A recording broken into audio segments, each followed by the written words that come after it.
Yeah, okay.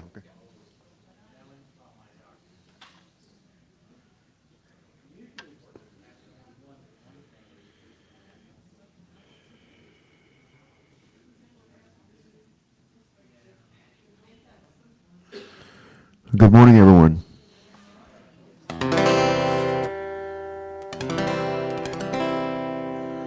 In the midst of God's children, the Lord said He would be. It doesn't take very many. It can be just two or three, and I feel the same sweet spirit that I felt oft times before. Surely I can say that I've been with the Lord. Surely the presence of the Lord is in this place. I can feel God's mighty power and God's grace. I can hear the brush of angels' wings. I see glory on each face. Surely the presence of the Lord is in this place. Surely the presence of the Lord is in this place. I can feel God's mighty power and God's grace. I can hear the brush of angels' wings. I see glory on each face. Surely the presence of the Lord is in this place.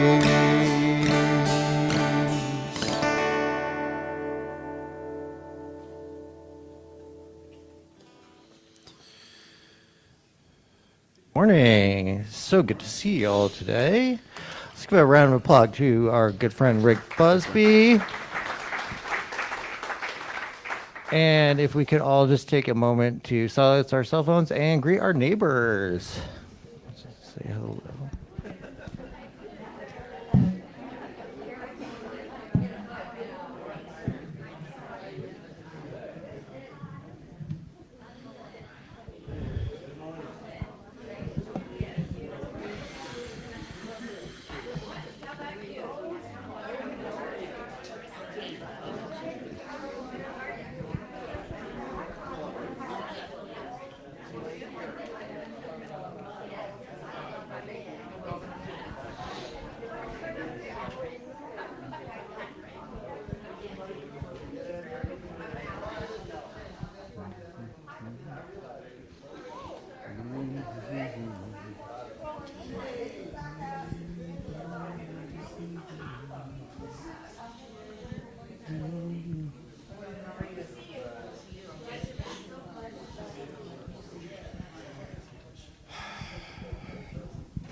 All right, if you haven't gotten your vitamin hug in for today, you can get it after service.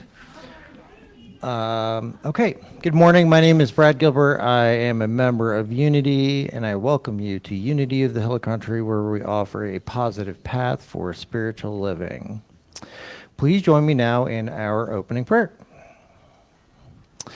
As we join together in heart and mind to celebrate the presence of the divine, may we feel at peace, may we find the joy of the universe filling our hearts with love, may we experience health and wholeness on all levels, mind, body, and spirit.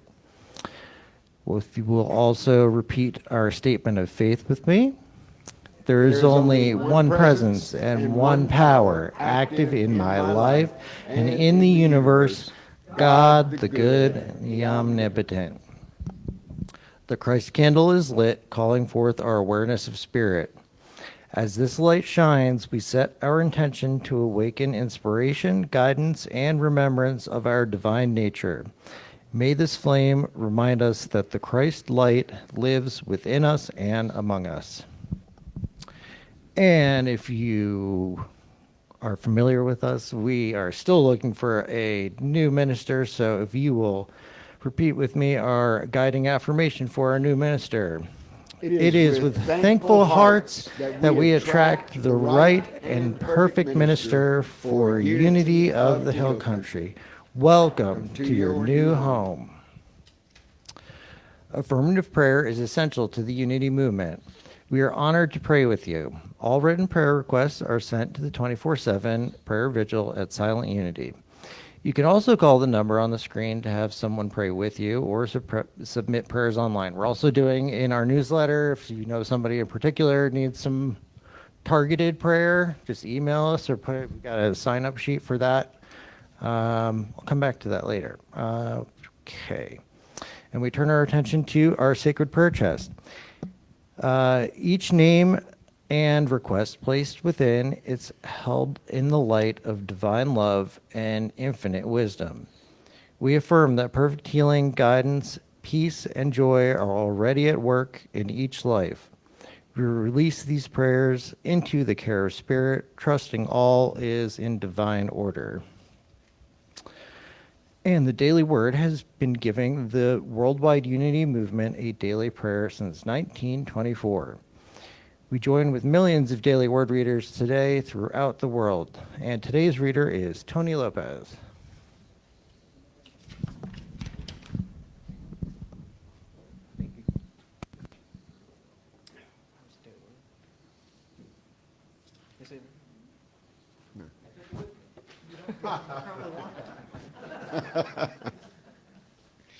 World peace.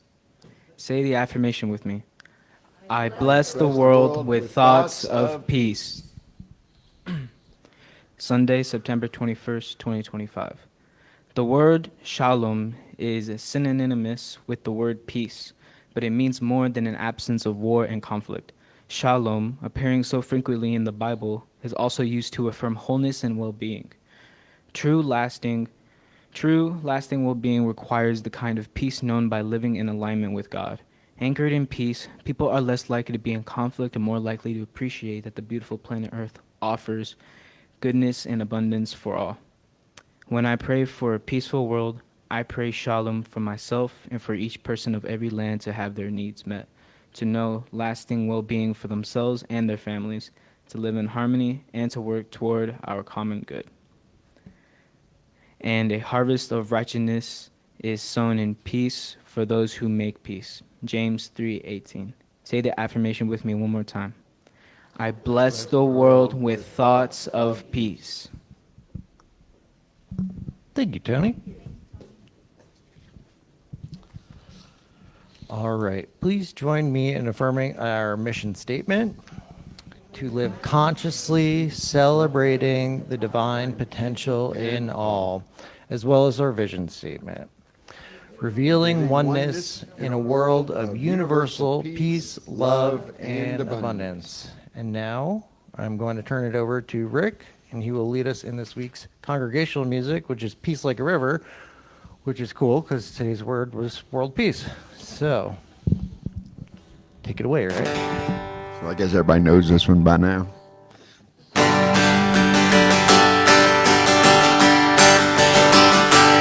I've got peace like a river. I've got peace like a river. I've got peace like a river in my soul. And I've got peace like a river. I've got peace like a river.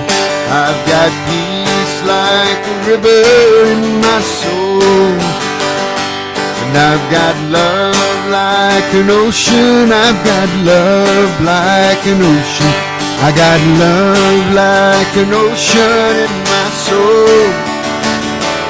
I've got love like an ocean. I got love like an ocean. I got love like an ocean in my soul. I've got joy like a fountain. I've got joy like a fountain. I've got joy like a fountain in my soul. And I've got joy like a fountain. I got joy like a fountain. I got joy like a fountain in my soul. Peace like a river. I've got peace like a river. I've got peace like a river.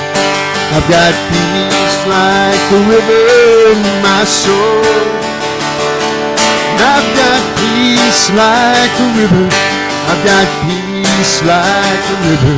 I've got peace like a river in my soul.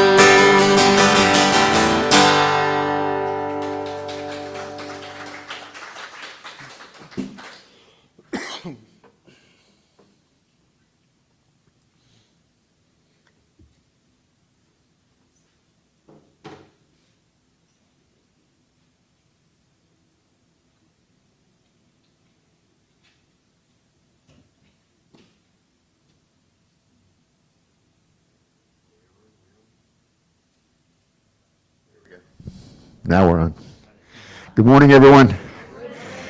So it's been a little while since I've been here. Missed y'all last month, and here early this month. Usually I'm here on the fourth Sundays, and now I'm here on the second Sunday this month. But a lot has happened in the world since we have last seen one another. We're going to be talking a bit about that today. When I walked in, Brad asked me if I had seen today's Daily Word. I usually don't look at the Daily Word until the morning of the service, and I'm always struck by how often the Daily Word winds up coinciding with what I had planned to talk. But this one was really curious because 2 weeks ago I delivered a version of this talk, which was the Sunday before the World Day of Prayer. Okay, that was just a couple of weeks ago now. While I was preparing for that particular talk, the entire time and all the way through the talk on that Sunday, I had referred to the World Day of Prayer as the World Day of Peace. It never even occurred to me that it was the World Day of Prayer. I never thought, I went with it. I went back and listened to my talk, and the whole entire time I referred to it probably 6 times during the talk, and I said World Day of Peace. And after the service, a friend of mine came up to me and goes, "Hey, it was the World Day of Prayer." And I was like, dope, had one of those moments. And of course, it was the World Day of Prayer.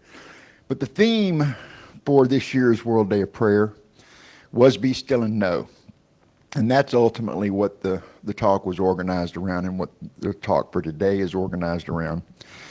And there's basically 3 components to today's talk. One, we're going to talk briefly about the power of divine order, which is the power of the month for the month of September. We're going to also refer to the verses in Exodus where Moses encounters the burning bush. And then we're going to talk about the psalm that actually contains the "Be Still and Know that I Am God" reference. And as I was preparing my talk a couple of weeks ago, I had remembered a couple of decades ago, sometime back in the late 90s actually, I had attended a spiritual retreat. And on one of the guided meditations that weekend, the gentleman who was facilitating the thing had used that phrase, "Be still and know that I am God," as a reference, as a centerpiece for a guided meditation. And we'll get to what he actually did in there, and it occurred to me as I was doing my notes, I was like, oh, wow, I remember that. And I pulled, I laid it all out, what he had done in that thing. I was like, wow, like 1, 2, 3, 4, 5. I wonder if I can shoehorn the 5 principles into what he did. This was before I knew what the 5 principles of unity were. And sure enough, man, it was just like bing, bing, bing. So within that phrase, "Be still and know that I am God," we're going to break that down here in just a little bit. That whole one little phrase encompasses the 5 principles of unity. And I'm going to show y'all how in just a little bit. Can I have the next slide first? This in Exodus 3:14, this is where the phrase "I am that I am" comes from. And this is, as I said a moment ago, this is when Moses encounters the burning bush, so to speak, and basically he's being called to lead his people out of Israel and free them up. And he's, like anybody called to a big task like that, he has fear and insecurity around, why me? I'm not qualified to lead. And of course, he encounters the burning bush. And in a metaphysical sense, there's a couple things that happen there. One is in the encountering the burning bush. Now, if you and I go out here in the yard and we set a bush on fire, right? We would expect that the bush itself would be consumed in the process. But in the burning bush, we see an example of the fire that not only illuminates, but the scripture tells us it does not consume. So that's a really interesting metaphor for us, that we have this light within us that illuminates, this fire that illuminates but does not consume. It energizes, it purifies, which are a couple of other properties of what a fire does. A fire purifies, right? So Moses is instructed to take off his sandals, right, and plant his feet on the earth. Now, has anybody ever kind of done that, been in a spiritual retreat or practiced that, where you actually just go out in your bare feet and you plant yourself on the earth? You feel there's nothing in between the soles of your feet and the earth. And the tradition or the practice of this is to get us grounded into that energy. And in a certain sense, we can feel the energy of the earth coming up through the soles of our feet. So that was the first instruction. Hey, get yourself grounded on this holy ground. Put your feet on the ground. And then God delivers instruction to Moses and tells him, okay, now it's time for you to go back to the people and you're going to lead this thing. And so Moses asks this voice at this point in time, like, okay, I'm getting all this instruction and everything, so who am I to say sent me? Like, who are you, basically? Asking, who are you? And God's answer was this: I am that I am. And so he was instructed to say, just tell them that I am hath sent me. Okay, so that's God giving his own name. Now, does anybody know what the two most powerful words in the English language are? I am. That's correct. That's correct. And especially here in Unity, where we practice, like within the context of our third principle, for sure, that I am creating this, my experience, by the thoughts and the feelings that I am allowing to dominate in my consciousness. And we have the power of will, which is our executive power, the power to choose. So if the consciousness, the quality of my consciousness, is not establishing the ground for me to experience peace, then in the context of A Course in Miracles, I am to do what? Choose again, right? If I'm choosing in error, I'm not going to be experiencing peace in my consciousness. If I wish to be at peace or to experience peace, I choose again. I am. I am. And so that I am is a very important statement, because whatever follows that I am is going to establish my experience. If I say and affirm for myself that I am peace, then I am going to align my thoughts, my feelings, in alignment with that affirmation. I am peace. And if I intend to experience peace, then I'm going to calibrate my experience in alignment with the conditions, with the thoughts, the feelings, the circumstances that establish peace in my experience. When I encounter something out here in the world that is a challenge to my peace, but I can stand there and say, no, I am peace, and this out here has no power over establishing my peace and maintaining my peace, then I'm able to neutralize these experiences out here in the world. Has anybody in your lifetime, or if you're a history buff, maybe even extend beyond your lifetime, have you ever known the world out here to be at peace? Ever? Ever, right? Scripture says there will always be wars and rumors of wars. Doesn't say sometimes. It says always there will be wars and rumors of wars. Jesus goes on to instruct us in light of that to be not concerned by these. These are evidence of the world giving birth to itself, basically, like the birth pangs of the world giving birth to itself. But the world out here has never been at peace. So if my strategy to be at peace is grounded in the world getting its act together first before I allow myself to be at peace, guess what? I'm going to spend my entire life not knowing peace, because the world has never been at peace. And it's not going to break out tomorrow or this afternoon, y'all. It's not. So I guess as they used to say, choose your poison, so to speak, right? If you wish to be at peace, we have to be non-attached to the world, right? We have to neutralize our attachment to the world and to stop allowing the world to establish the conditions about whether I experience peace or not. So world peace, this is a great affirmation. I bless the world with thoughts of peace. Good news is I don't have to wait for the world to get its act together before I can allow myself to experience peace. But if I wish to be at peace, if I wish to experience peace, if I wish to, get my consciousness in the condition to experience peace, then I must align myself with thoughts of peace. There is no other formula. There is no other formula. Another little thing about peace is that you cannot make someone else be at peace. You can't fight for peace. You can't shout them down and say, I demand you be at peace. One of the universal principles, scientific principles, if you will, in the universe is, and y'all have heard this before, I think it's the first law of thermodynamics, I think. For every action, there will be what? An equal and opposite reaction.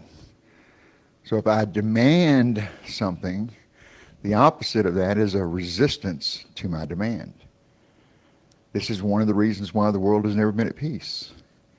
Because people get up in our face and demand this, that, or the other. And what they don't realize, maybe they do realize, is that that's not going to bring people into compliance, right? The energy of compliance is grounded in force. You're forcing people into compliance by either shaming them, guilting them, getting loud and angry at them. You're forcing them into compliance. And the energy of compliance is much different than the energy of cooperation. You can either force them into compliance, which will only last for a little while, because we have what? We have our soul, our spirit wishes to be what? It wishes to be free. So you might win in the moment. You might get me into compliance in the moment. Maybe I'm just trying to get away from this situation and get out of the room. But as soon as I'm out of the energy of your force of compliance, I'm going to do what? I'm going to exercise my freedom. That's just natural. That's just a natural way of the Spirit. The Spirit wants to be free, right? So why would I try to imprison somebody else with my fear, with my anger, with my guilt, right? That's out of alignment with the divine order. Now I want to say something about the divine order. I mentioned that it's the power of the month for the month of September. I generally call the power of order as an active verb. It's our prioritizing power, okay? Now this does not mean that I get to rearrange the elements out here and establish my own order on things. That's not what that means. I can't pick and choose and go, no, that's going to move this over here, put this in alignment here, and A plus B equals C, and I don't get to prioritize things. What I do get to prioritize is my own thoughts and feelings to bring them into alignment with the divine order that is established. We don't get to establish the divine order, but we do get to, in connection with the power of our will, I should say, because the power of our will is our executive power, our choosing power, that I can choose to bring myself into alignment with divine order, but I don't get to establish what the order is. The divine order is what it is, and it's the same today as it was thousands of years ago. That's the truth. That's the capital T truth. There is no change in the divine order. It's always been what it is, right? I can bring myself into awareness with that, and I can choose to align with that, or I can choose to fight against it. And if I'm going to fight against the divine order, it's going to be a frustrating experience. It's going to be a frustrating experience, and my peace is going to go outside the window because all of my efforts are going to cause me to realize that I can't change the divine order. The order is what the order is. My only choice is to bring myself into alignment with that. If I do, then I'm going to have the opportunity to experience peace.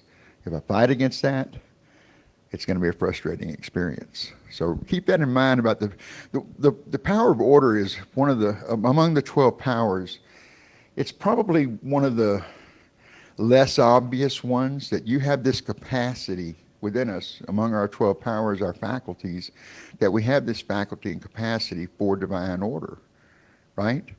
But it doesn't shout at us, right? It doesn't impose itself on us. It's one of the quieter orders. It's represented by the apostle James, they say James, son of Alphaeus, but that is also known as James the Lesser, which doesn't diminish making him lesser than, but there's two Jameses, if you'll recall. And one of the Jameses was the brother of John, and that James, the son of Zebedee, he's the apostle that's assigned to our power of what? Y'all remember? Power of wisdom, right? That power of wisdom. And this James the Lesser, as I said, that doesn't make him lesser, but he's the one that's assigned to the power of order. And as I said, it's a subtler, quieter power, because we don't think about it often, but we do have that capacity for order in our life. We can establish order around our house, right? We can clean the house and put everything in its right place and all that kind of thing. But in terms of the larger order out here, does anybody among us want to run for president and put the world in order?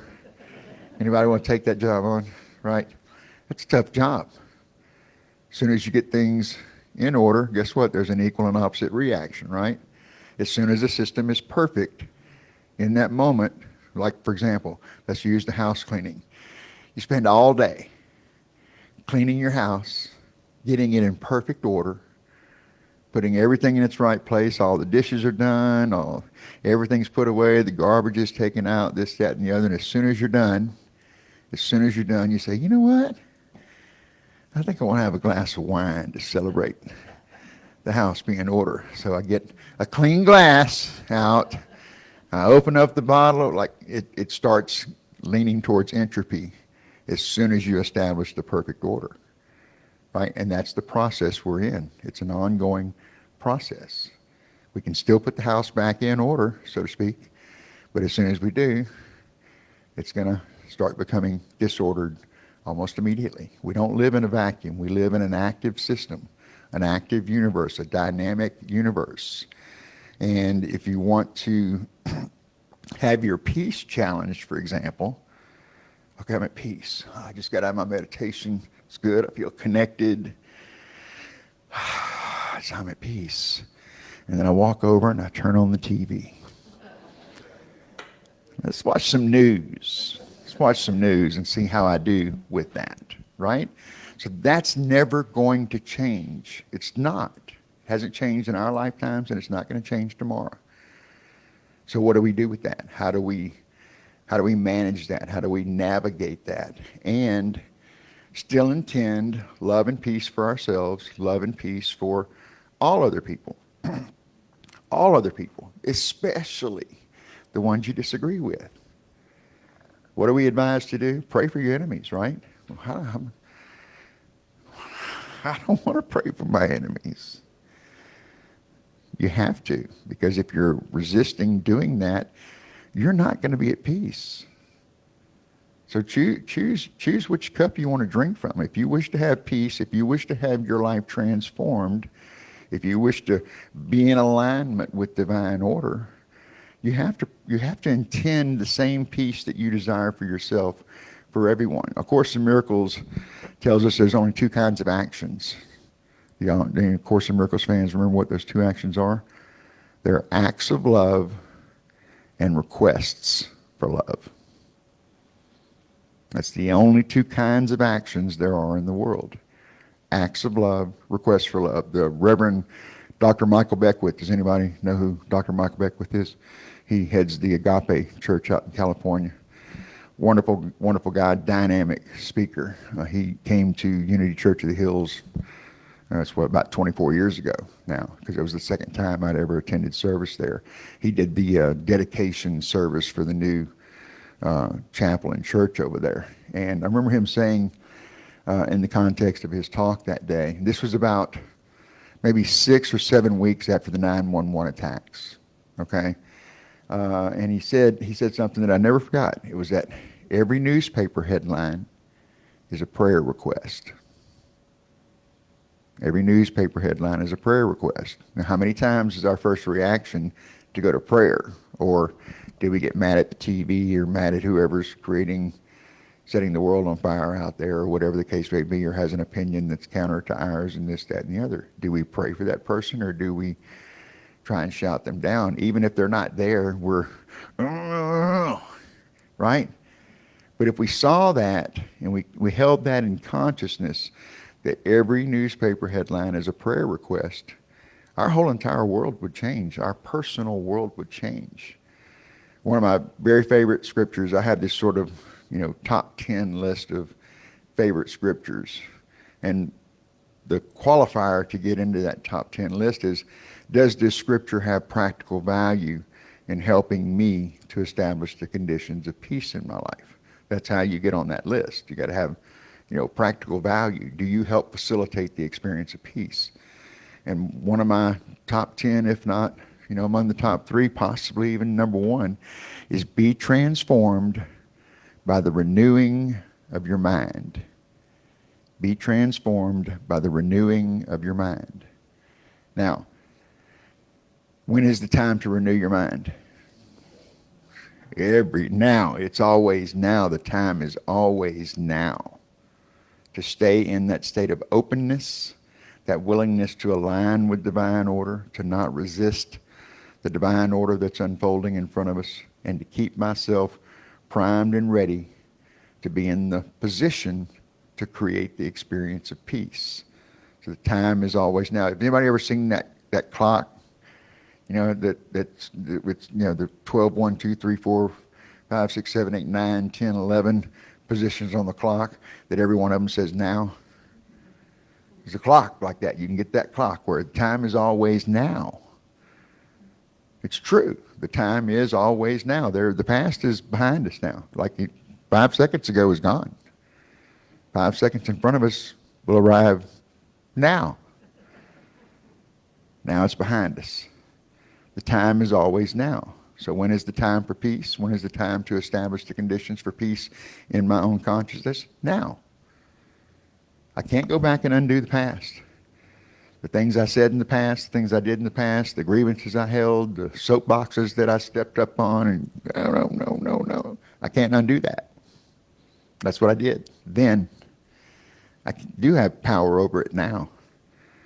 I can have my life transformed by renewing my mind, by seeing my mistake, by seeing my error, by seeing that when I was up on my soapbox railing at the world, that all I was doing was disturbing my peace. I was telling the world, hey, get your act together so I can feel safe and be at peace. If I was still willing to carry my soapbox around, and I did, I used to carry a soapbox around, I'd throw it down anywhere at any point in time, get on my soapbox. Unless I was willing to lay that down and move, choose again, as A Course in Miracles says, choose again, reestablish the conditions for my peace. I can't make you responsible for my peace. It's not possible. I can try. And your resistance and your refusal to be responsible for my peace is going to do what, as long as I'm insisting on it? It's going to disturb my peace. Why won't you go along with my program? All I want is peace. But I need you to change in order for me to be at peace. Has anybody, if you've had success with that, go ahead and come up here and take the microphone. I will sit down. I want to hear your story. It's not going to happen. It hasn't happened. I'm responsible for my peace. I'm responsible for communicating my peace, embodying my peace, expressing my peace. It may inspire you or someone else to go, wow, never thought about it that way. It may inspire you to choose again and change and look at things differently. And hopefully it helps you to get traction on establishing your peace. But I can't make you be at peace. I can't make you be at peace. And I can't make the world get its act together so that I can be at peace. But I can be at peace, even if the world is burning down. That's what's useful. That's the Course in Miracles says the value of anything is in its usefulness as a learning device. The value of anything is in its usefulness as a learning device. Does it facilitate learning? If it doesn't facilitate learning, it has no value. If it facilitates learning, it has value. Like, be transformed by the renewing of your mind. That has value because it facilitates my learning. And as it facilitates my learning, it helps me establish the conditions and the groundwork for peace. Now, can I have the next slide, please? Okay.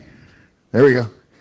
This comes from Psalm 46:10. I'm going to read the whole Psalm 46 just to kind of get it in our consciousness. We'll talk about it a little bit, and then I'm going to close by getting back to that mantra that I encountered in the retreat some 25 plus years ago that we're going to unpack and show how that makes the 5 principles.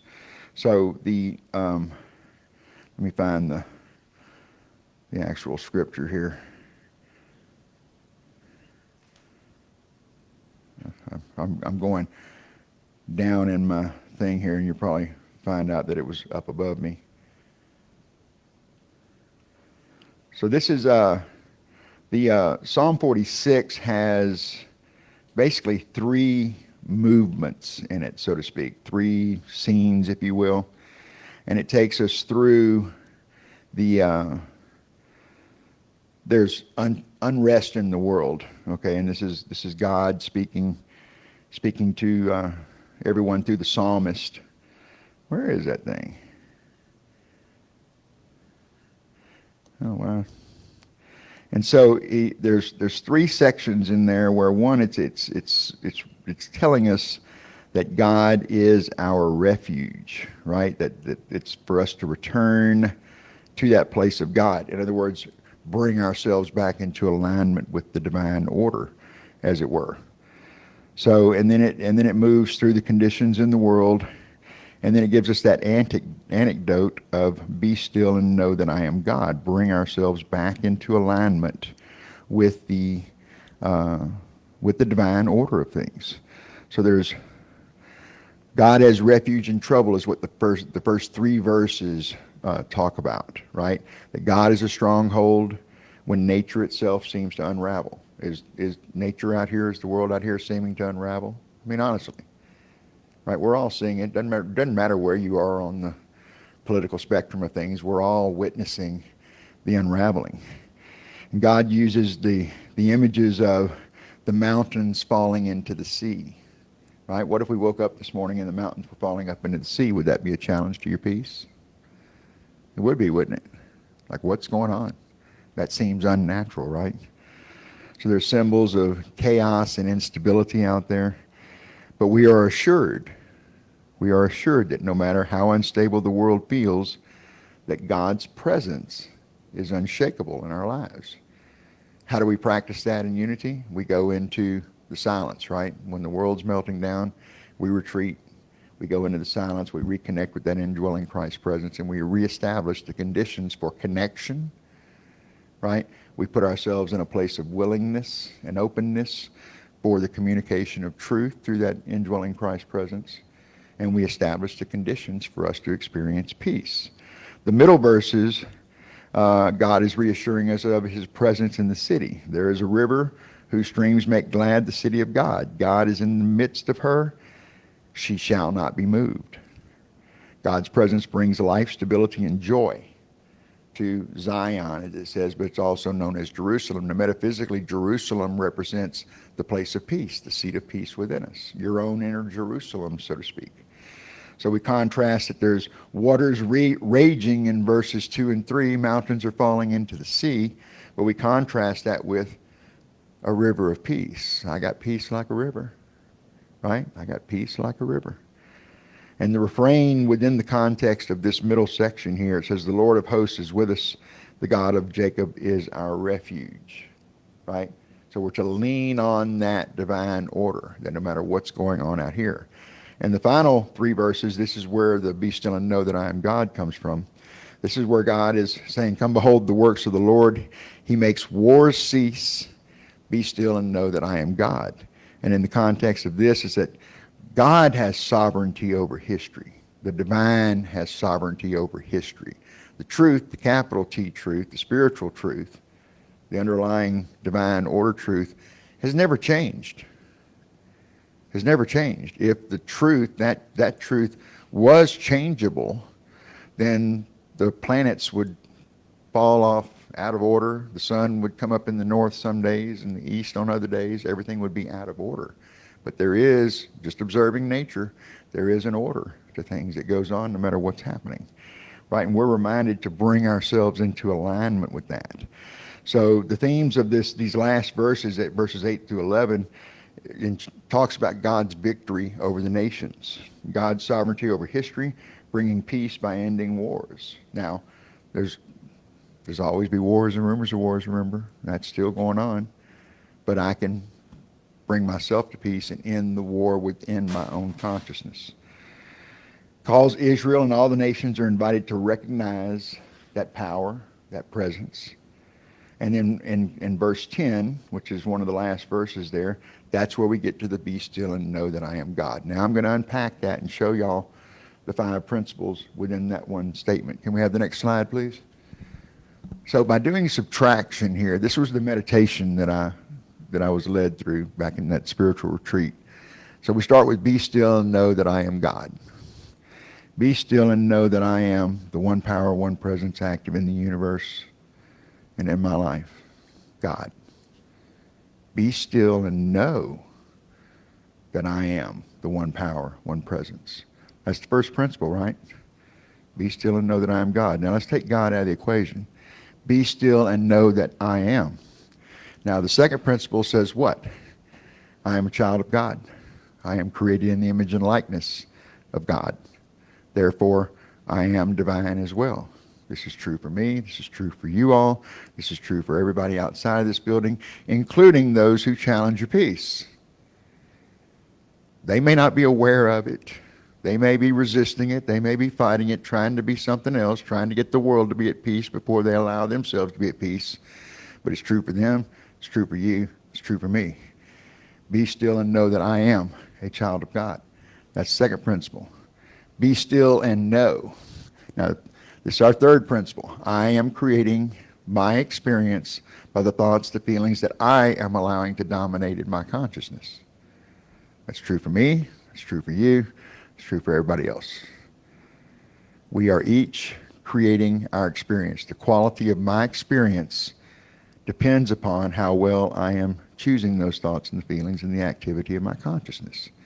If I wish to be at peace, then I must align myself with the conditions, the circumstances, the objectives, the strategies that create peace. I can't be committed to war with others and still be at peace. I can try, but I will be unsuccessful. Right? So be still and know. That's our third principle. Be still, that one's really easy. Our fourth principle is we go into silent prayer, right? We withdraw from the world. We be still. We connect with that indwelling presence in the silence. We open ourselves up to that connection, and we listen. We just be still. Be still. And the whole time that I'm being still, the world is still moving out here. The planets are still spinning. The clouds are still moving. The birds are still singing. Somewhere somebody's crying. Somewhere somebody's dying. Somewhere somebody's falling in love. Somewhere somebody's having a baby. Life is going on out here. It never stops. But I can be still. I can be still and go into that silence even while the world is moving all around me. And I can know I can bring myself back into alignment with that divine order. Remember, the power of order that we have doesn't mean we get to establish the order. It only means we can bring ourselves into alignment with the order. And the last one is really easy. B. The fifth principle is our action principle. The way I paraphrase it is the first four principles: there's only one power, one presence active in the universe and in my life, God the good. I am a child of God, created in the image and likeness of God, therefore I am a divine being. I am creating my experience by the thoughts and the feelings that I am allowing to dominate in my consciousness. Number three, I want to connect with that indwelling presence, so I go into the silence. Those are not actions. Those are statements of truth. The fifth principle, the B, that's the action principle. And unless we take action on the truth that we know, it can have no value in our lives. It can have no practical value. It cannot help us transform our life by the renewing of our mind unless we take action. And that's it. Be still and know that I am God. If you have trouble remembering the five principles, I've said it many, many times. That's why I can rattle it off at this point in time, right? But if you have trouble remembering what those are, you can remember, be still and know that I am God. And if just that is your mantra, you're embodying the five principles. Everything we need to know is wrapped up in that. And so with that, we're going to turn our attention to the meditation. We're going to go in, we're going to connect with that indwelling presence, your indwelling teacher. We're going to be still. We're going to know. We're going to put ourselves in the position for that indwelling Christ presence to communicate to you. I've already done my communication today, right? I've said what I needed to say, said what I came here to say. What your own indwelling teacher knows is most important for you, that's what you'll get in the silence. That's what you'll get in that connection. So I'm just going to sit down over here. I'm going to sing a bit of a song. I'm not going to say anything when the song is over. We're just going to simply go into the silence because everything is in divine order. Your indwelling Christ presence is with you, knows exactly what you need to hear today. You don't need to hear anything more from me.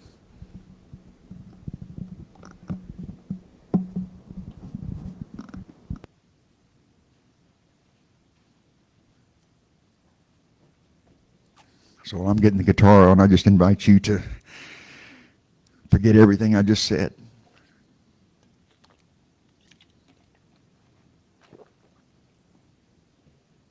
Your soul already knows those things. And if you have forgotten them, your indwelling Christ knows them. So I invite you to gently close your outer eyes. Just listen to the words of this song, and it allows you to bring ourselves into that connection, bring ourselves into that connection with the indwelling Christ presence.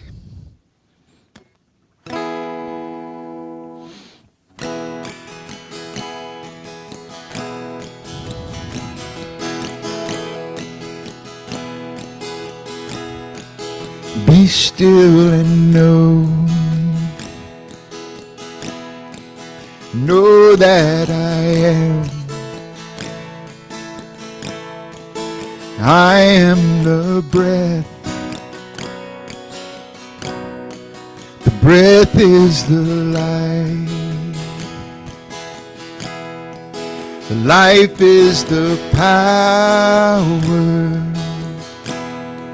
The power is love. The love of the one within. Be still and know. One method, one teacher. Be still and know. Here in the silence, where you are to grow, there's no need to do. There's no place to go. One method, one teacher. Be still and One method, one teacher. Be still and know.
And as we begin to gently draw our attention and our awareness back into the sanctuary, we do so in the full knowledge and awareness that wherever we are, God is. And all is well. All is in divine order. We remind ourselves that when we lose sight that divine order is unfolding for our good, that we can withdraw from that attention on the external circumstance, that we can say to ourselves, be still and know. Be still and know that I am God. Be still and know that I am a child of God, a divine being created in the image and likeness of the one power, the one presence that activates all life in the universe. Be still and know that I am a co-creator of this experience. Be still and know that I am the executive manager of the thoughts and the feelings that are active in my own consciousness. Be still and know in the silence that I have the power to align myself with the divine order. I have the power to align myself with thoughts of peace, with words of peace, with actions of peace. We know all these truths. And so we bring ourselves into alignment with the truths, with the power of our will, our executive choosing power. And we take action in our own lives, in our own families, within the network of our friends and community, to be the bringers of peace. We do so knowing that in order for us to bring peace to others, we must first bring peace to ourselves. Bring ourselves into alignment with the divine order that brings peace. We know these truths to be self-evident, and we commit ourselves to be transformed each and every minute of every day by the renewing of our mind. When we lose ourselves, when we lose awareness that we have the power to establish the conditions of peace, we simply return to be still and know. For the power, for the presence, for the power of divine order, for the personal power to bring ourselves into alignment with the divine order, we are ever so grateful. And so we say thank you, thank you, thank you, living, loving Spirit. We pray all of this and more in the name and the nature of the indwelling Christ presence. And so it is, so we allow it to be. Amen.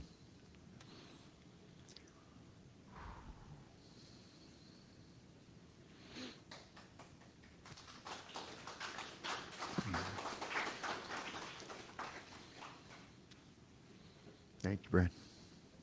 You, Rick. Fantastic as always. All right, I think we're all family today. Do we have any first-timers? I'm going to skip the spiel then. Everybody's welcome all the time here. Goodness. All right. If there is somebody here new for the first time, you are welcome to grab a welcome packet on your way out. Otherwise, we have now reached our opportunity to give to our spiritual cooperative. Please take in your hands and bless what you are giving now. As join us in our offering affirmation. Divine love as me blesses and multiplies all that I am, all that I give, and all that I receive, and I send it forth with my blessings and my love.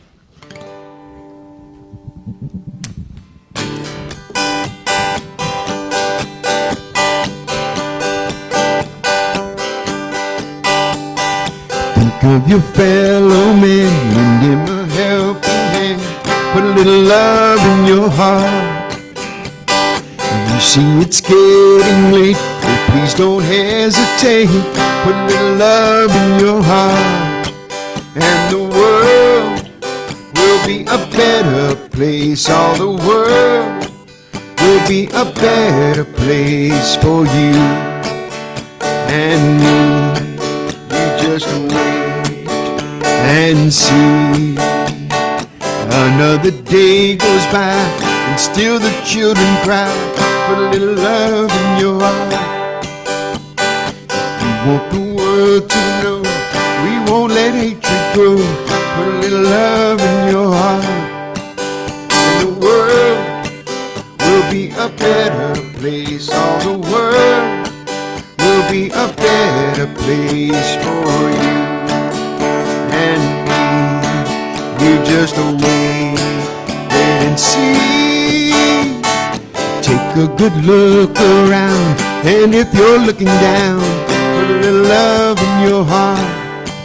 I hope when you decide kindness will be your guide, put a little love in your heart. And the world will be a better place. All the world will be a better place for you and me. You just wait and see. Put a little love in your heart. Put a little love in your heart. Put a little love in your heart. Put a little love in your heart.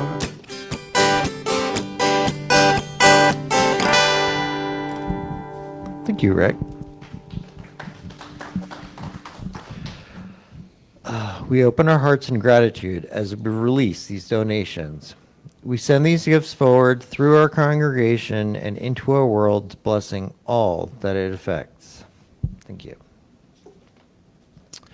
All right, a few quick announcements. Like I mentioned, we are trying to get the prayer list together on the emails, so if you're interested, there is a sign-up sheet out there, or if you are not getting the emails, please sign up for that as well, and simply email us back on our mailing list if somebody is in need in the hospital, you name it, we'll put them on there. All right, coming up, I think Linda has left, but we have on Saturday another sound bath with Linda this coming Saturday from 10 to 2. And then later on in October, we have a Halloween-themed potion making seminar with Diana James, and also on All Saints Day, November 1st, we are doing a pet blessing with Diana James. Okay, and then also on November 1st, we are doing a screening of the movie The Wolf's Message with Diane Giesman. She will not be able to make it here in person, but she will be coming through on webcam to do a live Q&A following the film. So it's going to be $15 a person. You can pay in advance or at the door for that. And Real quick, the Board of Trustees are seeking volunteers for an alternate. We're still looking for that. I would super appreciate more Sunday hosts because I have been up here on the fly today. And anywhere you want to help out, just let us know, and we are always grateful for any help. And we have reached the end of our gathering, so please rise, circle up, and join hands, and we'll do the peace song and our prayer for protection.